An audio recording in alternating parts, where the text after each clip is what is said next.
Nos mains sont levées, nous voulons t'élever, t'adorer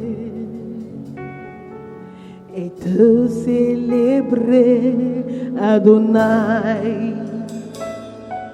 Tu es le Père de tous ceux qui ont le Fils en eux, tu es Dieu.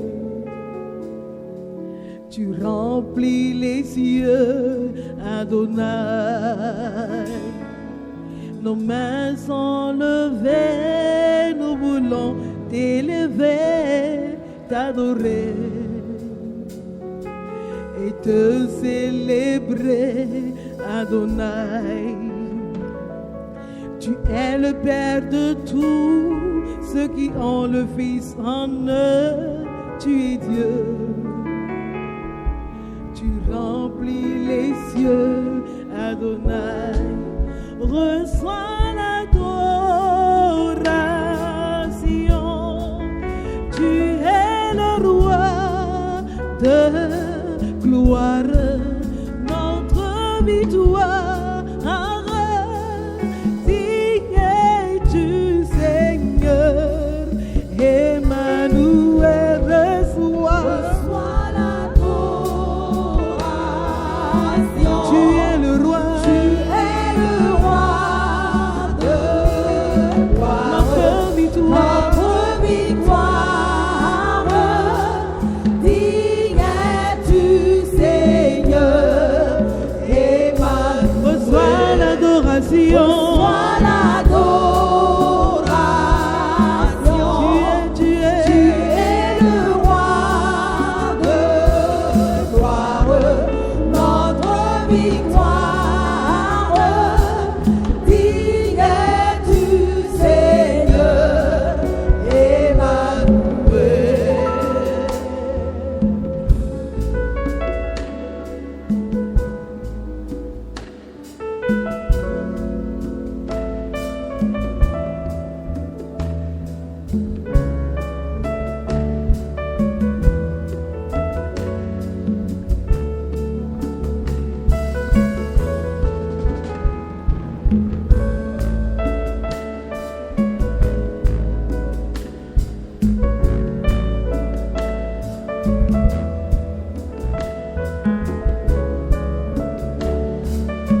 Rempli de grâce et de paix, environné de louanges et de feu, gardien de l'éternité. Pourquoi quitter ce palais de bonheur pour les sentiers de misère? À quel amour les chemins de ton cœur ont su trouver nos prières. Dieu de lumière élevé dans les cieux, rempli de grâce et de paix, environné de louanges et de feu, gardien de l'éternité. Pourquoi quitter ce palais de bonheur pour un sentier de misère? À quel amour le chemin de ton cœur ont su trouver nos prières. Reçois l'adoration. Reçois l'adoration. Tu es le roi. Tu es le roi de gloire, notre victoire. Digne es-tu, Seigneur, Emmanuel. Reçois l'adoration. Tu es le roi de gloire,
je te loue, je te cherche et je te célèbre.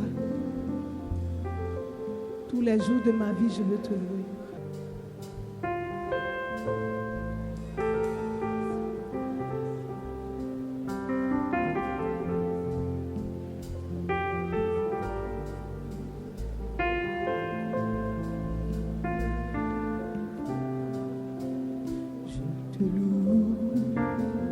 Je t'adore, je te célèbre, roi de mon cœur. Je te loue, je t'adore, je te célèbre, roi de mon cœur. Emmanuel,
qui d'autre pourrais-je te comparer dans les cieux et sur la terre?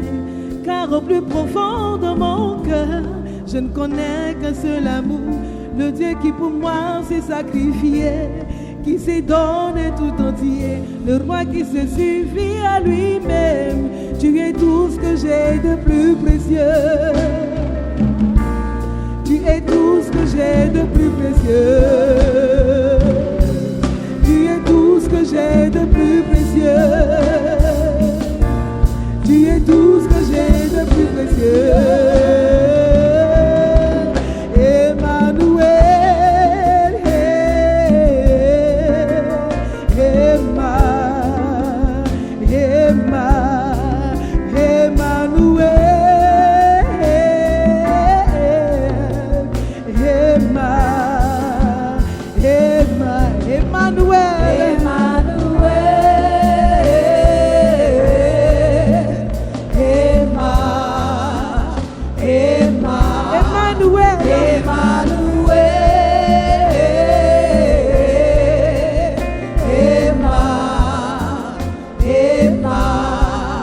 tu as promis d'être avec nous, Emmanuel.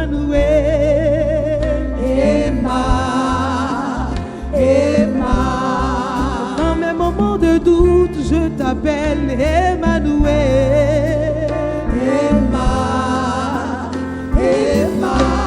Dans mes moments de peine, je t'appelle Emmanuel.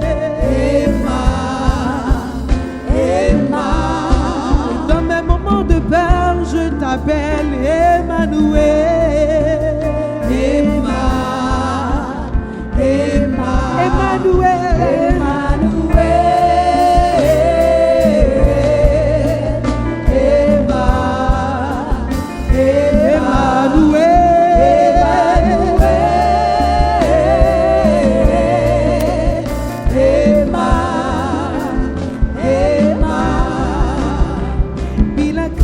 opesanga na bomba na motema ata ehumeli lango suka suka ekokokisama.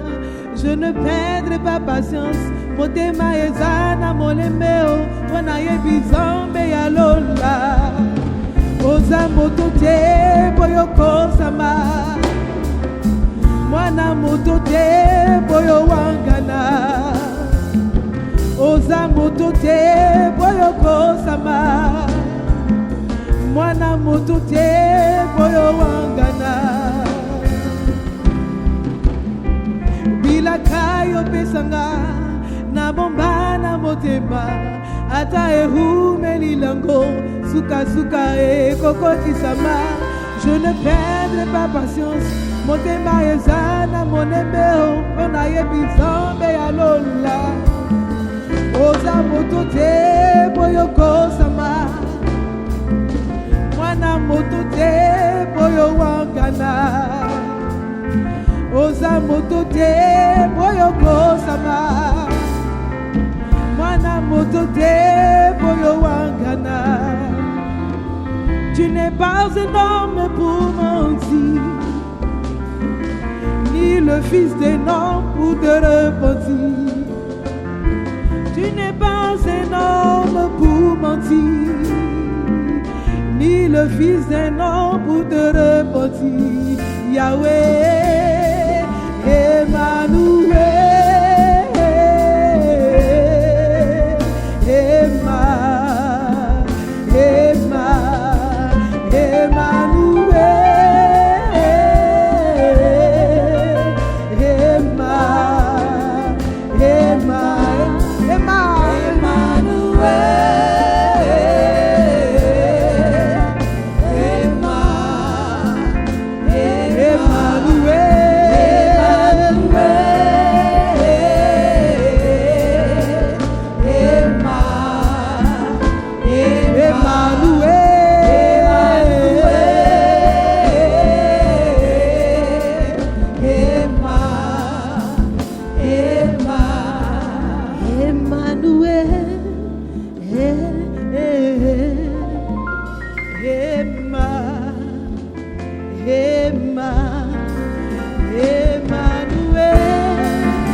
Je prie, Seigneur, que ce temps ne soit pas un temps vain et que pendant ce temps-là, tu nous parles vraiment et que nos cœurs soient touchés pour que nous devenions meilleurs. Que l'honneur et la gloire te reviennent. Notre Jésus, j'ai prié. Amen. Amen. Est-ce que nous sommes ensemble?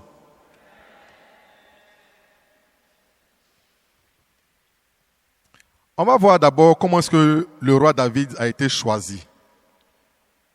Nous allons tous aller en 1 Samuel, chapitre 16. 1 Samuel 16. On va lire des versets 4 à 8. Donc je lis. Samuel fit ce que l'Éternel avait dit. Il alla à Bethléem. Les anciens de la ville accoururent, effrayés, au devant de lui et dit: ton arrivée annonce-t-elle quelque chose d'heureux? Il répondit: oui, je viens pour offrir un sacrifice à l'Éternel. Sanctifiez-vous et venez avec moi au sacrifice. Il fit aussi sacrifier Isaïe et ses fils, et il les invita au sacrifice. Lorsqu'ils entrèrent, il se dit, en voyant Eliab, certainement loin de Dieu, c'est-à-dire le choisi de Dieu, est ici devant lui. Et l'Éternel dit à Samuel: ne prends point garde à son apparence et à la hauteur de sa taille, car je l'ai rejeté. L'Éternel ne considère pas ce que l'homme considère. L'homme regarde à ce qui frappe les yeux, mais l'Éternel regarde au cœur. On s'arrête là pour le moment. Déjà ici, il y a une information très importante dont chacun d'entre nous doit tenir compte. En général, puisque Samuel n'est qu'un être humain comme nous, nous sommes touchés par ce qu'on voit. Parce que ce qu'on voit, un être humain, ce qu'il voit, ça l'éblouit et ça l'influence aussi sur ses jugements, dans ses rapports avec les autres, même dans son jugement personnel avec les autres. L'apparence simplement peut changer beaucoup de choses pour nous. Et ici, effectivement, quand Samuel a vu Eliab, qui était l'aîné, mais qui était aussi grand de taille et beau, il s'est dit que c'est lui. Mais Dieu dit, je ne juge pas comme les hommes jugent. Moi, je ne suis pas ébloui par les apparences. Parce que pendant que moi, plein de choses m'éblouissent, lui, Dieu, il a la tête lucide. Le plus important pour Dieu, il regarde au cœur. C'est le cœur que nous ne voyons pas. C'est ce que Dieu regarde. Et c'est là, avec ce jugement-là, que Dieu prend des décisions. Ça, c'est une information importante pour nous.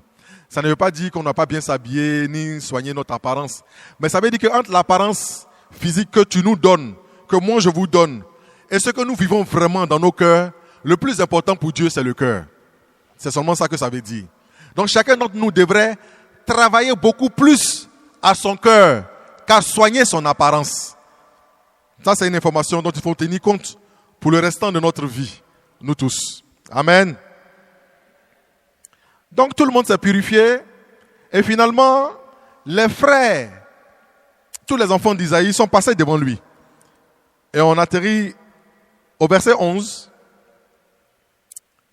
Puis Samuel dit à Isaïe, « Sont-ce là tous tes fils ?» Et il répondit, « Il reste encore le plus jeune, mais il fait paître les brebis. » Alors Samuel dit à Isaïe, « Envoie le chercher, car nous ne placerons pas avant qu'il ne soit venu ici. » Isaïe l'envoya chercher. Or, il était blond, avec de beaux yeux et une belle figure. L'Éternel dit à Samuel, « Lève-toi, oins-le, car c'est lui. » Samuel prit la corne d'huile, éloignit au milieu de ses frères.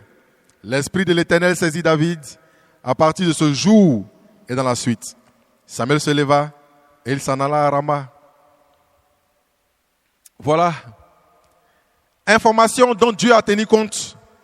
Si vous avez remarqué, quand tous les frères de David sont passés devant Samuel, ils s'étaient d'abord purifiés. Purifié veut dire beaucoup de choses.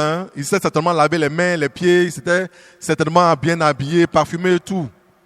Voilà, je ne sais pas personnellement exactement ce que ça veut dire. On devrait peut-être demander à un Israélite. Mais, en gros, c'est cela. Peut-être même qu'ils se sont confessés, je n'en sais rien. De tous ceux qui se sont purifiés, Dieu n'a choisi personne. Parce que quand on vient ici le dimanche, ou bien quand tu vas à une cérémonie précise, hier il y avait un mariage ici, tout le monde est beau. Oui, beau et belle, parfumé. C'est l'apparence qu'on a soigné. Je ne dis pas que c'est mauvais, mais Dieu dit que c'est nos cœurs qu'il faut d'abord soigner. Remarquez que quand David est venu, il n'a pas eu besoin de se purifier. Et rappelez-vous où est-ce qu'il était. Pour nous autres qui avons fait un peu le village et qui avons côtoyé un peu les brebis et les moutons, on sait que les brebis et les moutons ne sentent pas bon. Maintenant, imagine quelqu'un qui vit parmi eux et qui est en brousse. On lui dit, reviens. À votre avis, il était propre? Est-ce qu'il sentait bon? Non. Mais dès que Samuel l'a vu, Dieu dit, le voilà, il faut le oindre. Et Dieu a mis l'huile sur lui. Pourquoi, à votre avis? C'est parce que David avait un bon cœur. Parce que Dieu dit qu'il est touché par le cœur et non par l'apparence. Il est sale, il n'est peut-être pas parfumé, mais c'est lui que Dieu a choisi. Parce que son cœur est irréprochable. Son cœur plutôt est parfumé. Et son cœur est propre. Son cœur est lavé. Voilà un jeune homme que son père envoie chercher. Pourtant, il lui a dit, va prendre soin des brebis. Et il revient. Il ne sait même pas pourquoi on l'appelle, mais il ne se plaint pas. Voilà un enfant qui a un bon cœur. Pour les parents, vous pouvez peut-être me comprendre.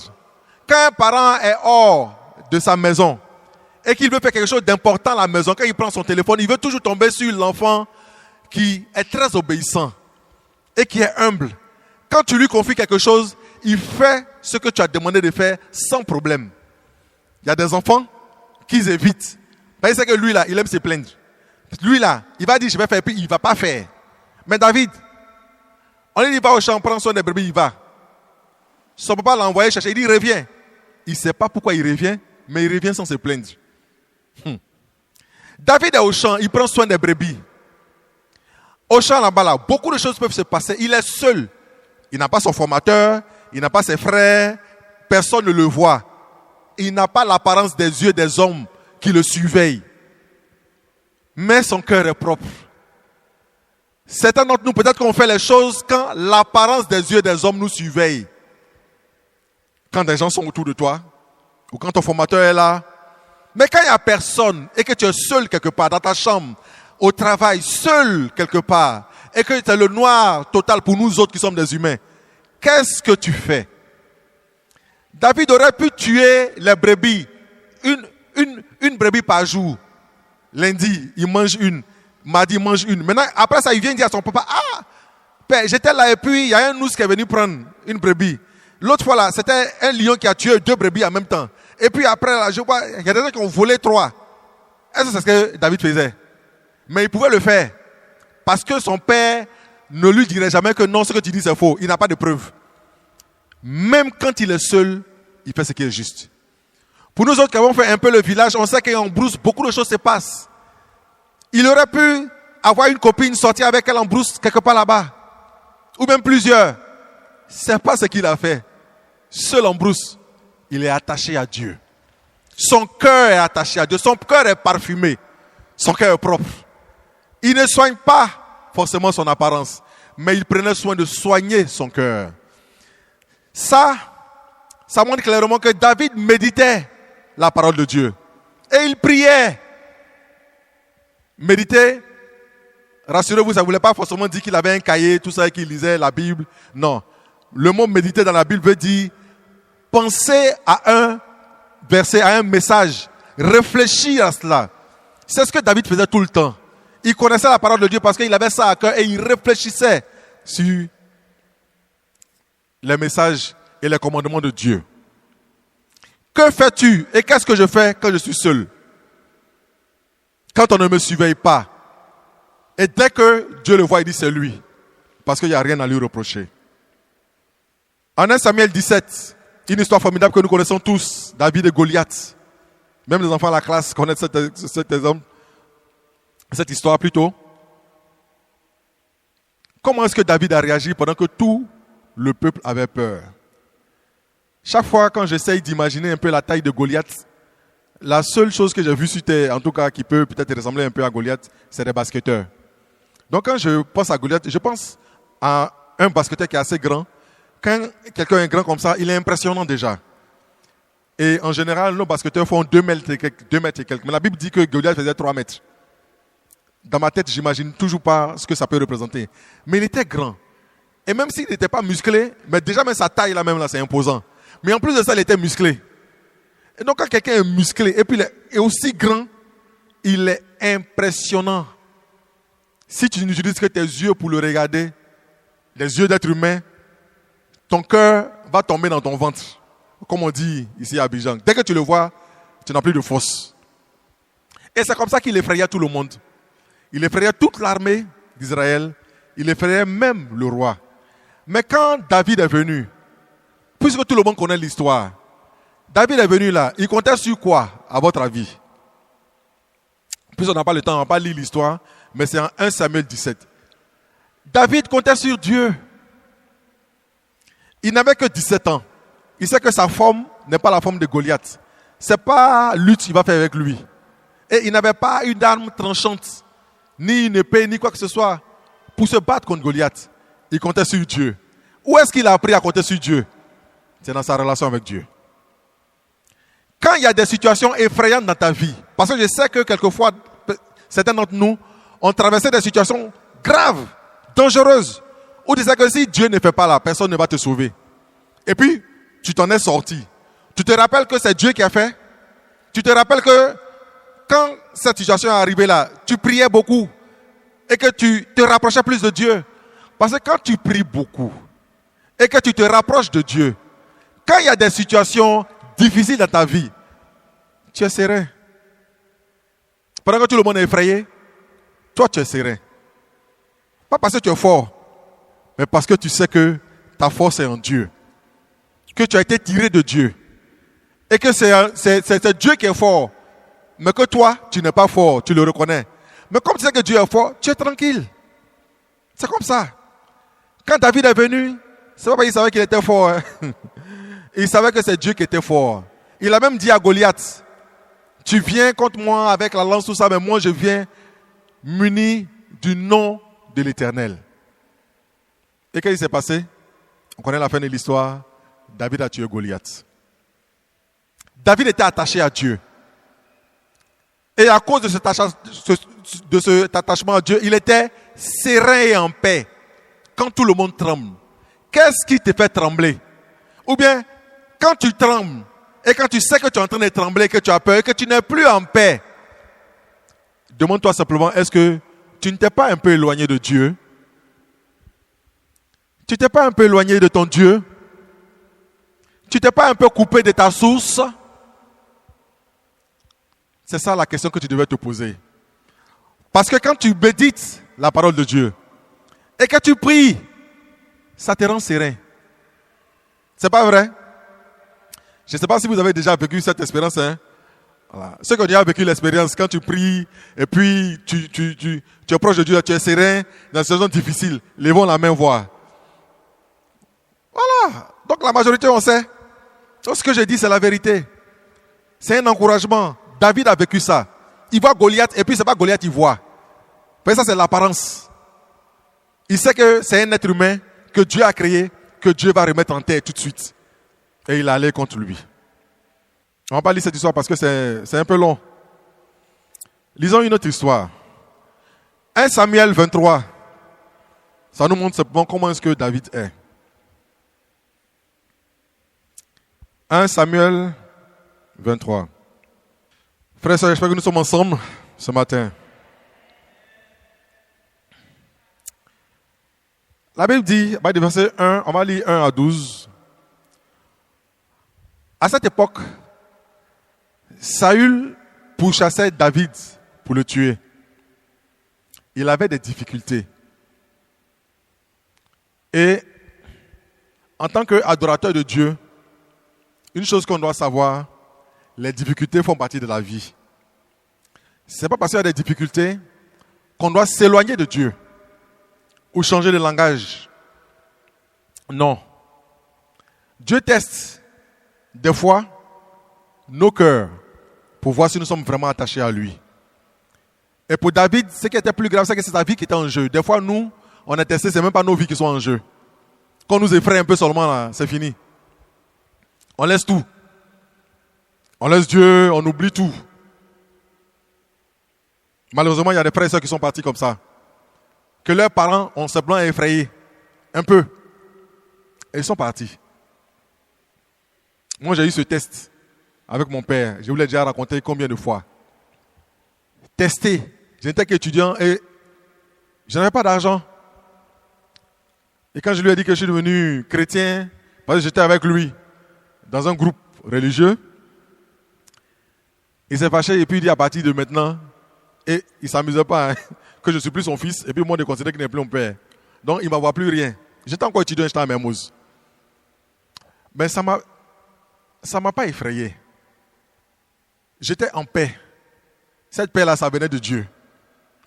Et je me suis dit, bon, s'il ne m'envoie plus l'argent pour payer 4 de bus, tout ça, ce n'est pas grave.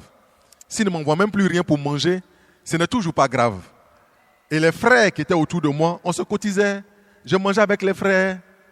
Et j'ai un oncle, Dieu a touché son cœur, c'est lui qui a décidé de payer ma carte de bus tous les mois. Jusqu'à ce que le cœur de mon père change un jour. Et aujourd'hui, c'est avec moi qu'ils entendent le plus. Mais si j'avais abandonné, est-ce que je l'aurais aidé? Pas vraiment. Il est resté malade longtemps chez moi à la maison. Il est retourné au village. Mais il a vu comment est-ce qu'on vit. Ma femme et moi et les enfants à la maison. Et il m'a confessé que la vie que je vis là, c'est ça qu'il voulait vivre. Dans mon cœur, il dit ah bon. Mais le fait c'est que si vous êtes effrayé par une situation quelconque, restons fidèles à Dieu. Donc ici, je lis l'histoire. On vint dire à David, voici les Philistins ont attaqué Keïla. Keïla c'est une ville d'Israël. Et ils pillent les airs, c'est-à-dire les champs.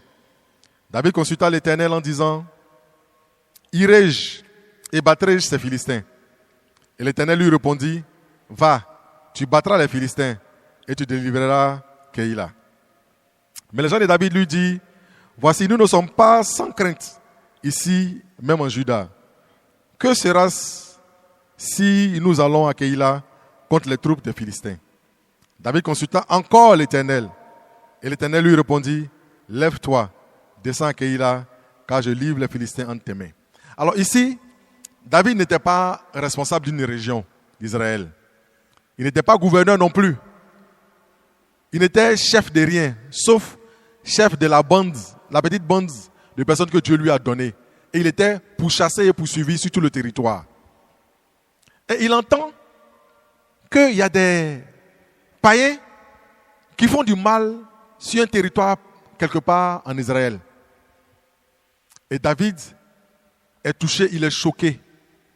David est révolté. Il vient aller se battre pour les chasser. Ça veut dire quoi? Ça montre quelque chose de précis dans le cœur de David. Les choses qui touchent à Dieu touchent son cœur.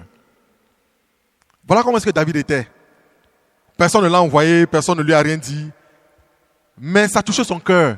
Et au point où il a demandé à Dieu, est-ce que je dois aller combattre? Toi et moi, quand nous sommes à l'église, quand nous venons à l'église, ou quand nous sommes dans la communauté que nous vivons, est-ce que les choses qui touchent Dieu touchent aussi nos cœurs? Est-ce que c'est le cas? Est-ce que quand on dit par exemple tel frère ou bien telle soeur a besoin d'aide et que tel frère se trouve ou telle soeur se trouve dans telle situation, est-ce que nos cœurs même sont touchés? Ou bien c'est nos vies seules qui nous intéressent?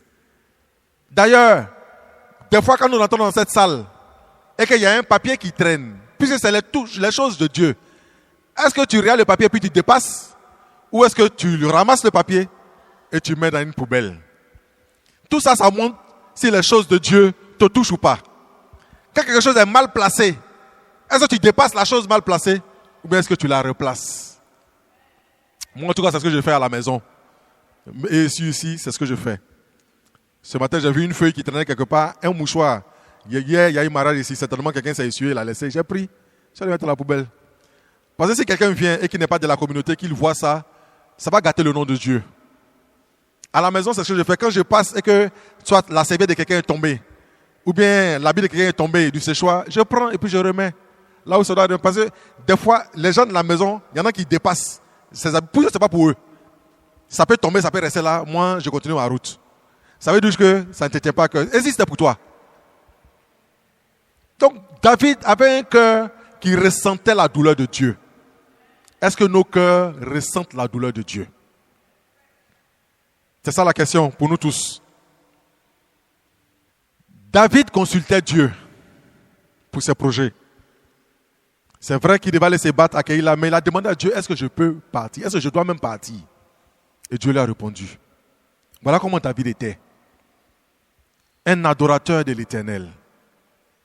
Quand on a des projets, quand on a une réflexion, quand on a des plans et des choses à réaliser dans nos vies, est-ce qu'on demande à Dieu? Est-ce qu'on confie à Dieu?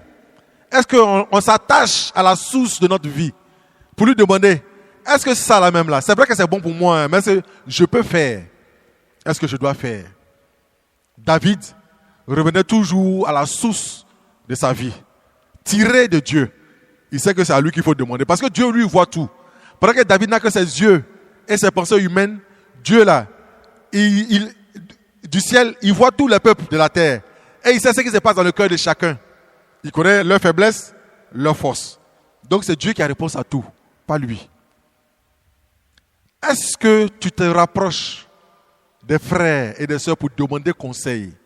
Parce que la voix de Dieu, on l'entend aujourd'hui à travers les frères et les sœurs, par les conseils. On entend la voix de Dieu par la lecture de la Bible. On entend la voix de Dieu quand tu pries seul quelque part et que tu laisses le temps de silence pour que Dieu te parle. On entend la voix de Dieu de beaucoup de manières. Est-ce que on donne nos projets à Dieu? Et David était comme ça. Un autre caractère de David, c'est que David ne se vengeait pas lui-même. Je vais vous citer le passage et vous allez le lire. Parce que comme il reste encore beaucoup de choses à dire, on ne va pas lire tous les passages. Quand David avait des ennemis, et il avait vraiment des ennemis, c'est pas comme nous, des fois on dit on a un ennemi, mais c'est quelqu'un seulement qui n'aime pas ta tête, il ne veut pas te voir, mais il n'a pas envie de te tuer. Or pour David là, c'est des gens qui n'aimaient pas sa tête et puis qui avaient envie de le tuer. Et qui faisaient même des pièges pour le tuer, pour l'enlever de la terre. Ce n'est pas forcément notre cas des fois. Mais qu'est-ce que David a fait? Quelquefois, certains d'entre nous, quand nous avons des oppositions ou des gens qui ne nous aiment pas, nous-mêmes là, on veut régler nos problèmes. Non, laisse-moi, je vais régler son compte. Laisse-moi, je fais ceci. Non, lui là même là, il doit sentir ce qu'il m'a fait là, je vais lui rendre la même chose. Vous savez comment David faisait? Puisque David est proche de Dieu et qu'il médite et qu'il prie, il sait que c'est Dieu seul qui tire vengeance. Quand il a des ennemis, il prie, il pleure et puis il les confie à Dieu. Amen. Je vais vous donner 2 exemples. Allez-y lire une histoire qui se trouve en 1 Samuel chapitre 25. Il y a un homme qui s'appelait Nabal. Nabal était un homme riche, mais qui avait mauvais cœur. David avait gardé ses brebis, tout ça, sans qu'il lui demande. Hein. Mais néanmoins, il les a protégés quand même. Ça veut dire qu'il a protégé les biens de Nabal. Et Nabal savait ça. Un jour, Nabal faisait une petite fête et David a envoyé ses éléments pour lui demander quelques biens, quelques nourritures. Il a refusé. Et il s'est même moqué de David. Qui est ce David-là? Qui est ce fils d'Isaïe? Tout ça. Et ça a énervé David. Mais je pense que ce jour-là, David devait être un peu faible dans la foi. Parce qu'il a pris ses hommes et puis partait lui-même se venger. Mais la femme de Nabal, Abigail, elle a calmé David et David s'est retourné. Parce que des fois, effectivement, quand on traverse certaines situations et qu'un frère ou bien une soeur nous calme, vraiment faisons le choix de nous calmer. Voilà, parce que c'est la voie de la sagesse. Mais quand David a laissé Nabal, pour ceux qui ont déjà lu cette histoire, est-ce que David est vraiment venu se venger lui-même? Est-ce que c'est ce qui s'est passé?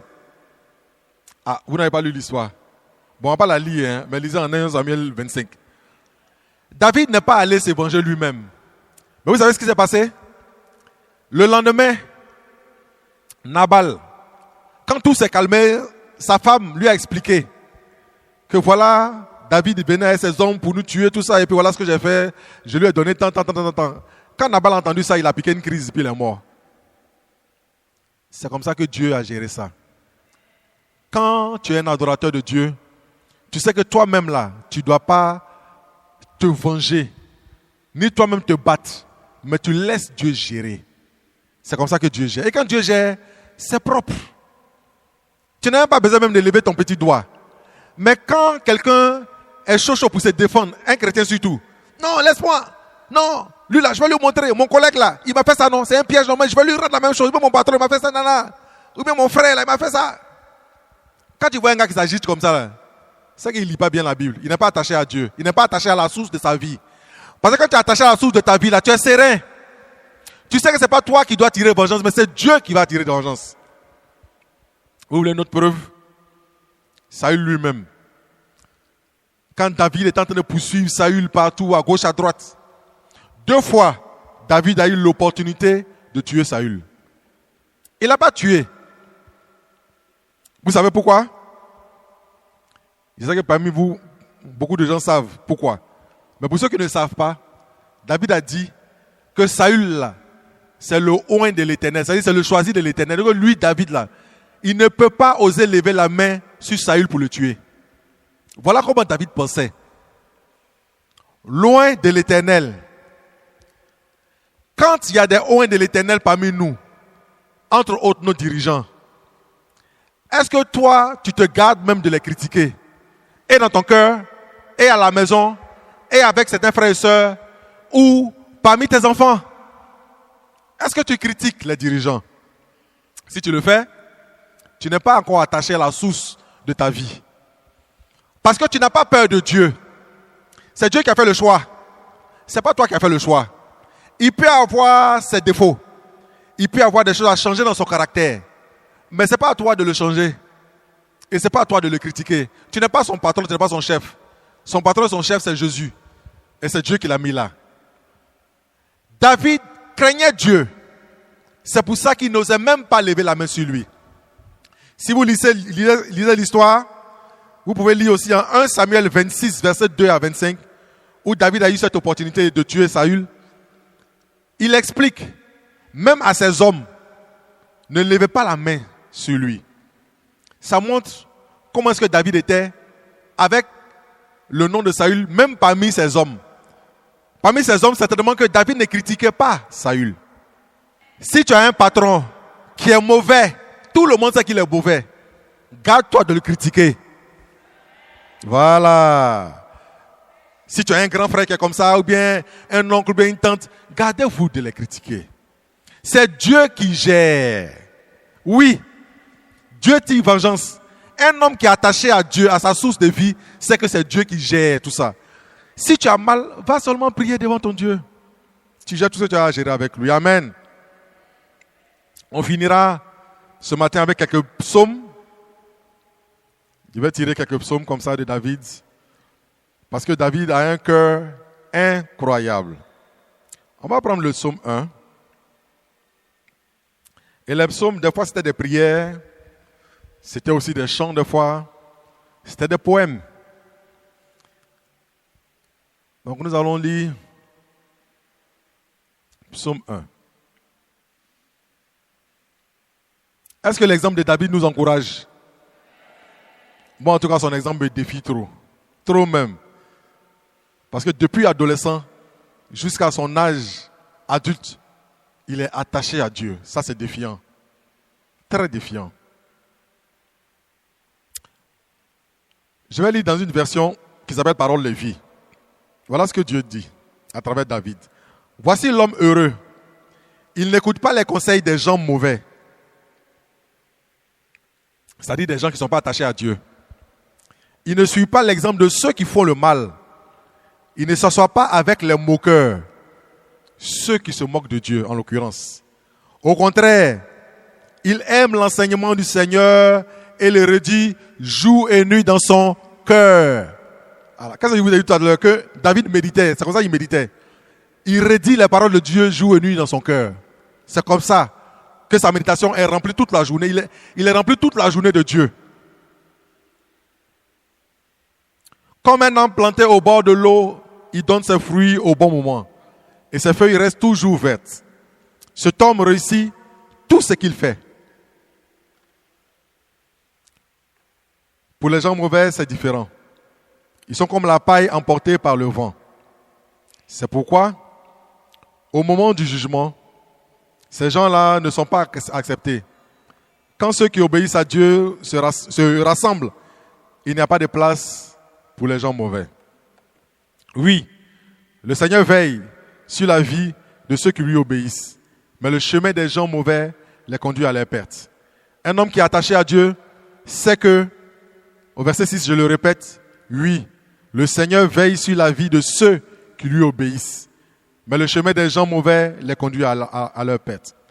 Chapitre 2. Les peuples s'agitent. Pourquoi? Ils font des projets, mais pour rien. Les rois de la terre se préparent au combat. Ceux qui ont le pouvoir se réunissent contre le Seigneur et contre le roi choisi par lui. Et ils disent, cassons leurs cordes, rejetons leurs chaînes. Mais il rit, celui qui est assis dans le ciel, sur son siège royal. Le Seigneur se moque d'eux. Il leur parle avec colère et sa colère les fait trembler. Le Seigneur leur dit, moi, j'ai établi mon roi à Sion, sur ma montagne sainte. Laissez-moi annoncer ce que veut le Seigneur. Le Seigneur m'a dit, tu es mon fils. Aujourd'hui, je suis devenu ton père. Donc David était confiant à son époque qu'il était le fils de Dieu et que Dieu était son père. Une parenthèse, c'est que quand il est conscient que Dieu est son père et qu'il est son fils, cela se ressent dans les psaumes. Quand vous prenez les psaumes et que des fois c'est des prières qui touchent le cœur facilement parce qu'ils parlent honnêtement à Dieu. Et quand je suis devenu chrétien, quand j'étais jeune disciple, pour moi, en tout cas, j'avais plutôt, l'ancienne méthode de là où j'étais était dans mon esprit. Quand on dit prier, je priais, c'était un peu comme des récitations. Voilà, parce que nous on apprenait les prières, c'était des récitations, on les apprenait. Je ne savais pas que prier c'était un peu comme parler à un être humain qui est devant toi, en l'occurrence ton père. Surtout que nous autres, on a eu de mauvaises expériences avec nos pères physiques. Donc quand on dit Dieu est un père, bon, des fois les choses sont mélangées. Mais les frères m'ont aidé avec ça, pour comprendre que je dois apprendre à parler à Dieu comme un fils, un vrai fils humain, parle à son père qui voit devant lui. Je dois apprendre à lui parler honnêtement de mon cœur, de ce que je ressens. Et c'est comme ça que j'ai appris à prier avec le cœur. Quand Jésus dit « Aimez ton Dieu de tout ton cœur », c'est aussi ça. Ne faisons pas des prières comme si c'est des choses, tu parles rapidement parce que tu dois faire une prière en griffe et puis passer à autre chose. C'est-à-dire que des fois même tu parles et puis ton esprit n'est pas sur ce que tu dis. Ça veut dire que ton cœur n'est pas là. Et quand ton cœur n'est pas là, bon, c'est clair que Dieu n'écoute pas. Hein? Même si tu as fait une prière de 2 minutes, que ton cœur est pleinement là, Dieu t'entend. Mais comme le pasteur Ernest nous a encouragés, il faut qu'on prie avec nos cœurs, même longtemps. Et c'est ce qu'on doit apprendre parce que c'est un exercice. Et c'est ce que David faisait. Quand on lit les psaumes, le cœur de David est dedans. Donc apprenons à prier. Amen. Ne récitons pas les choses. Dieu Tout-Puissant, Dieu, tu as créé l'univers, et puis ton esprit n'est pas là. Si ce jour-là, tu as faim, mais parle de ta faim, sérieusement. Non, exprime à Dieu, bon, ce matin, honnêtement, Seigneur, je n'ai pas envie de venir au culte. Parce que je n'aime pas la tête des temps. Mais comme c'est toi, Dieu, qui a institué les cultes, donne-moi la force. Parce que je veux faire ci, je veux faire ci. Sois honnête. Il ne faut pas chercher à plaire aux gens, ni à faire semblant, même devant Dieu. Bon, si tu fais semblant devant Dieu, ça c'est encore plus grave. Devant nous, là, tu peux faire semblant. Mais devant Dieu, il faut lui dire tout. De tout ton cœur. Amen.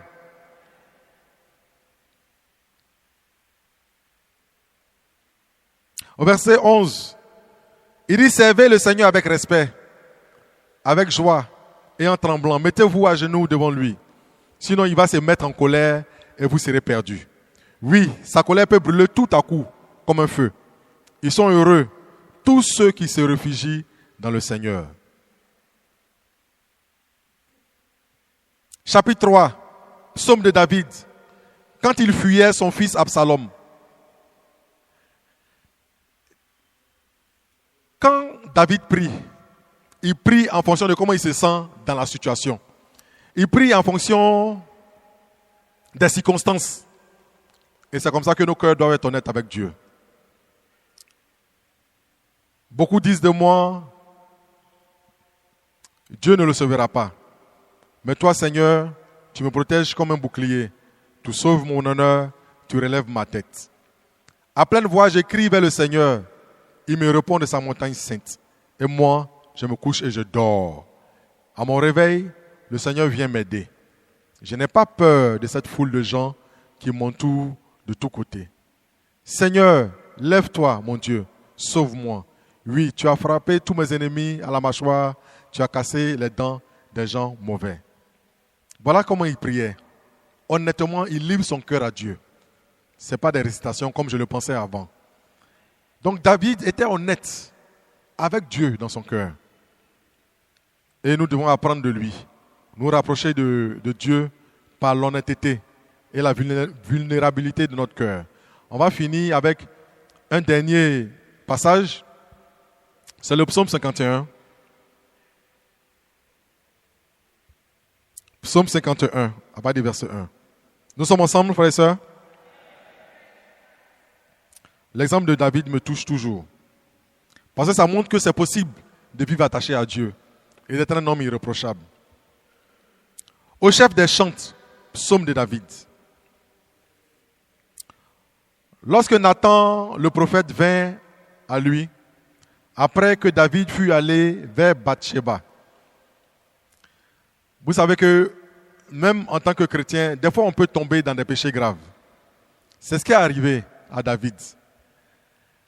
Mais quand Dieu parle de David, Dieu dit que non seulement David est son ami, mais que David est un homme fidèle. Dieu ne dit pas que David n'a jamais péché, mais il appelle l'homme fidèle celui qui pêche et qui suit le processus de ce qu'il faut faire pour se faire pardonner. C'est celui-là que Dieu appelle un homme fidèle. Donc quand tu pêches, suis seulement ce que Dieu a demandé de faire dans la Bible. Et tu seras lavé et tu seras toujours considéré comme un homme ou une femme fidèle devant Dieu.